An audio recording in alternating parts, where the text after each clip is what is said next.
নমস্কার বন্ধুরা, এটা আমার নতুন চ্যানেল মা ট্যুর এবং প্রথম আমার ভিডিও, সবাই সাবস্ক্রাইব করে দেবেন।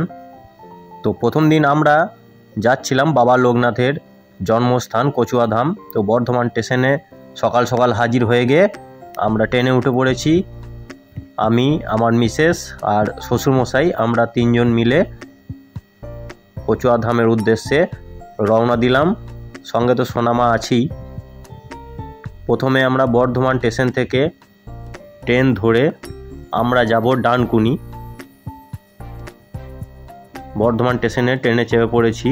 অনেক সকাল সকালই আমরা বেরিয়েছিলাম, যাতে 10টা থেকে 10:30টার মধ্যে আমরা গন্তব্যস্থানে পৌঁছে যেতে পারি। আর বর্ধমান স্টেশন থেকেই একবারে ডাইরেক্ট টিকিট পেয়ে গিয়েছিলাম। 30 টাকা করে টিকিট, একজনের রিটার্ন টিকিট যাওয়া আসা দুটো মিলে 60 টাকা। তো বর্ধমান থেকে প্রথমে আমরা হাওড়া লোকাল ধরে ডানকুনিতে পৌঁছেছিলাম। ডানকুনি থেকে এবার আমরা ধরব শিয়ালদাগামী ট্রেন।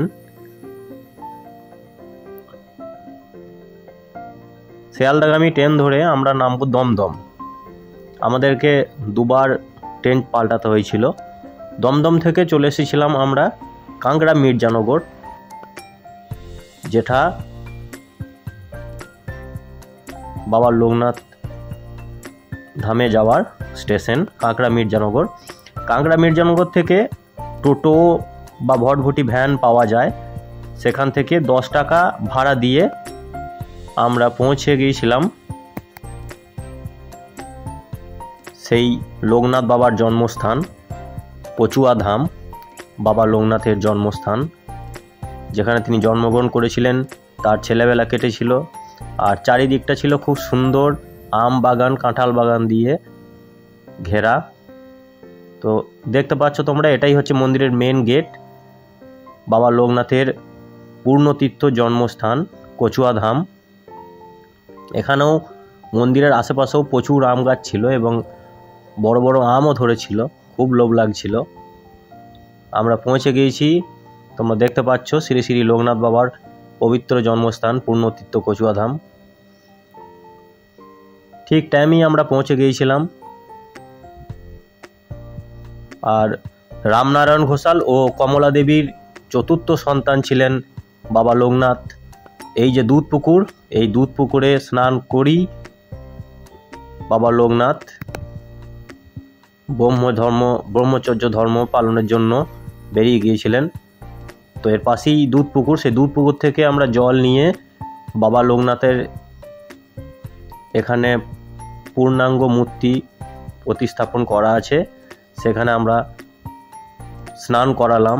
বাবা লোকনাথকে মাথায় জল ঢাললাম, স্নান করালাম এবং আমরা বাড়ি থেকেই ফুল মালা সব নিয়ে গিয়েছিলাম। সেখানে আমরা বাড়ির ফুল মালা দিয়েই আমরা পুজো করলাম, প্রণাম করলাম। তোমাদেরকে একটা জিনিস জানিয়ে রাখি, রামনারায়ণ ঘোষাল ও কমলা দেবীর চতুর্থ সন্তান ছিলেন লোকনাথ।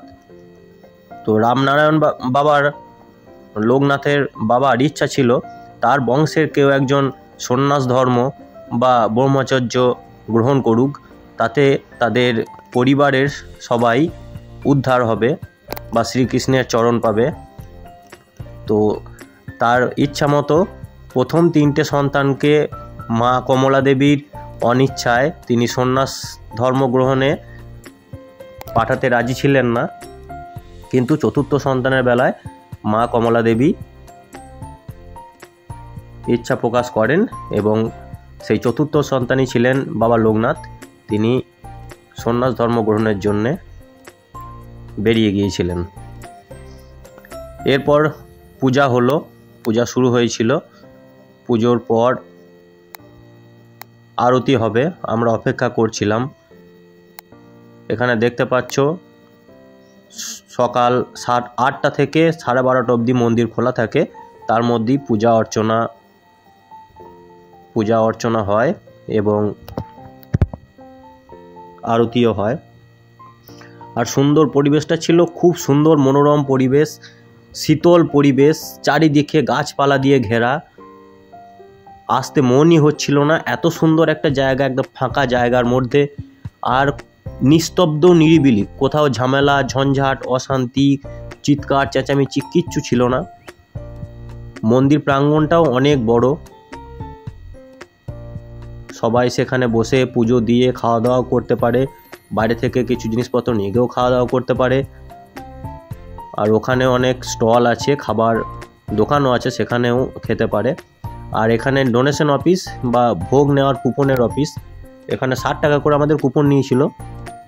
দুপুরে মধুকুরি মহাপ্রসাদ, মাধুকুরি বলে বাবা লোকনাথের মহাপ্রসাদ। তো আমরা 3টে টিকিট কেটে নিয়েছিলাম।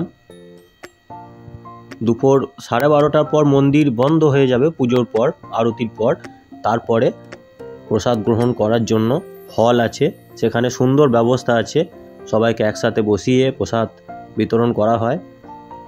এখানে আমরা দেখতে পেলাম 2টো স্ট্যাচু রয়েছে, বাবা লোকনাথের বংশধর, তাদের স্ট্যাচু রয়েছে, সেখানে পূজা অর্চনাও হয়। তো আমারও মনের ইচ্ছা ছিল ঘোষাল বংশে জন্মগ্রহণ করে বাবা লোকনাথের গ্রাম জন্মস্থান দর্শন করব না, সেটা কোনোদিনই হতে পারে না। বহু দিনের পর মনের ইচ্ছা পূরণ হলো তোমাদের সকলের আশীর্বাদে, আর সর্বোপরি গোবিন্দর ইচ্ছায়, বাবা লোকনাথের কৃপাতেই সেখান অবধি যেতে পেরেছি। বাবা লোকনাথের আরতি হয় সকাল 11টা থেকে 11:30টার মধ্যে। আমরা যখন গিয়েছিলাম তখন শুধুমাত্র আমরা একাই ছিলাম, তার পরে পরে অনেক ভক্তর সমাগম হয়। আমরা ভেবেছিলাম এখানে হয়তো ফাঁকা ফাঁকাই থাকবে, বা হয়তো অনেকজন জানে না, আসতে পারে না। তো তারপর দেখলাম না, অনেকজনই আসছে এবং অনেক দূর দূরান্ত থেকে মানুষ আসছে, সেই জন্য আসতে একটু দেরি হচ্ছে। আমাদেরও দেরি হতো, আমরা অনেক ভোর বেরিয়েছিলাম বলে সঠিক সময়ে পৌঁছে গিয়েছিলাম। আরতি হবার পর পোলাও পায়েস অমৃত প্রসাদ, এই প্রসাদটা বাবার মন্দিরের প্রধান ভোগ, সেই ভোগ আমরা পেয়েছিলাম। সেটা অল্প করেই লাইন করে দাঁড়িয়ে হাতে হাতে দিয়ে দিয়েছিল।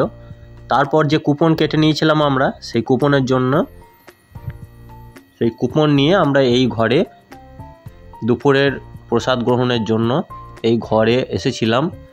তো খুব সুন্দর পরিবেশ এবং খাবার জায়গাও খুব পরিষ্কার পরিচ্ছন্ন। আমাদেরকে দিয়ে দিয়েছিল খিচুড়ি, পোলাও, আলুর দম আর সবশেষে পায়েস।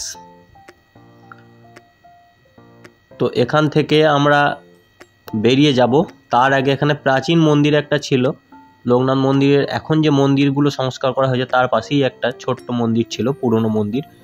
আর এখানে সমস্ত কিছু পার্কিং করার জন্য পার্কিংয়ের জায়গাও আছে, 4 চাকা 2 চাকা, অনেকটা বড় পেস, অনেক বড় জায়গা।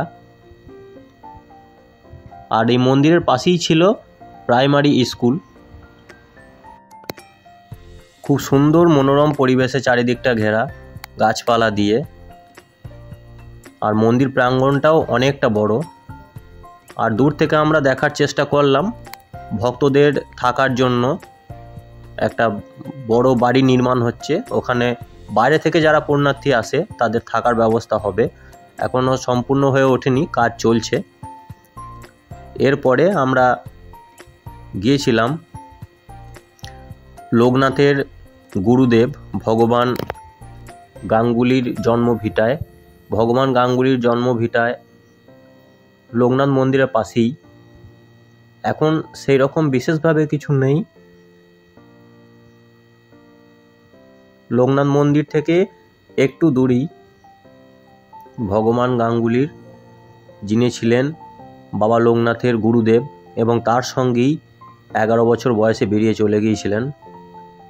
পুরনো বাসস্থান জন্মভিটা রয়েছে, গাঙ্গুলি ভিটা।